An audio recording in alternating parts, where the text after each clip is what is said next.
ফিলিস্তিনকে রাষ্ট্র হিসেবে স্বীকৃতি দেওয়ার তীব্র সমালোচনা করে এটিকে নাটক বলল যুক্তরাষ্ট্র।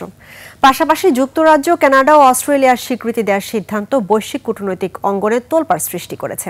বিশ্লেষকরা বলছেন, এর মধ্য দিয়ে মিত্র আরব রাষ্ট্রগুলোর সঙ্গে দূরত্ব বাড়বে ইসরায়েল ও যুক্তরাষ্ট্রের। অন্যদিকে এসবের মাঝে ইসরায়েল পশ্চিম তীরকে প্রতিশোধমূলকভাবে দখলের পরিকল্পনা করছে। বিস্তারিত আফসানা নীলার ডেস্ক রিপোর্টে। ঐতিহাসিক পদক্ষেপ হিসেবে যুক্তরাজ্য, কানাডা, অস্ট্রেলিয়া ও পর্তুগাল আনুষ্ঠানিকভাবে স্বীকৃতি দিয়েছে ফিলিস্তিনকে। আর প্রতিক্রিয়ায় এবার এটিকে নাটকীয় প্রদর্শনী বলল যুক্তরাষ্ট্র।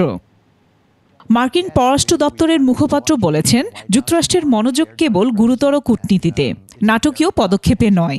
ইসরায়েলি জিম্মিদের মুক্তি, ইসরায়েলের নিরাপত্তা এবং গোটা অঞ্চলের শান্তি ও সমৃদ্ধি চায় মার্কিন প্রশাসন।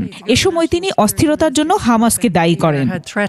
এদিকে ফিলিস্তিনকে রাষ্ট্র হিসেবে স্বীকৃতি দেওয়ার পর গাজার পশ্চিম তীর দখল নিয়ে আবারও সরব হয়েছেন ইসরায়েলের কট্টর ডানপন্থী নেতারা।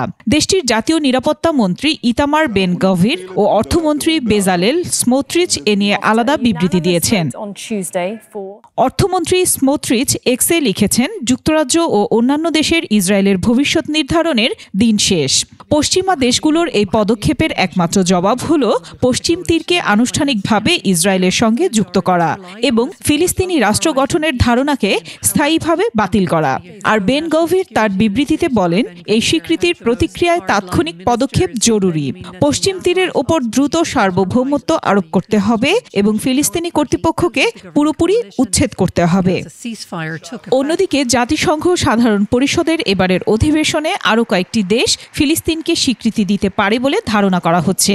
এর মধ্যে রয়েছে ফ্রান্স, বেলজিয়াম, লুক্সেমবার্গ, মাল্টা, অ্যান্ডোরা ও সান মারিনো। এটি ইসরায়েল ও যুক্তরাষ্ট্রকে তাদের মিত্রদের থেকে আরও বিচ্ছিন্ন করে তুলবে বলে মনে করা হচ্ছে। আফসানা নীলা, ডেস্ক রিপোর্ট, 21 টেলিভিশন।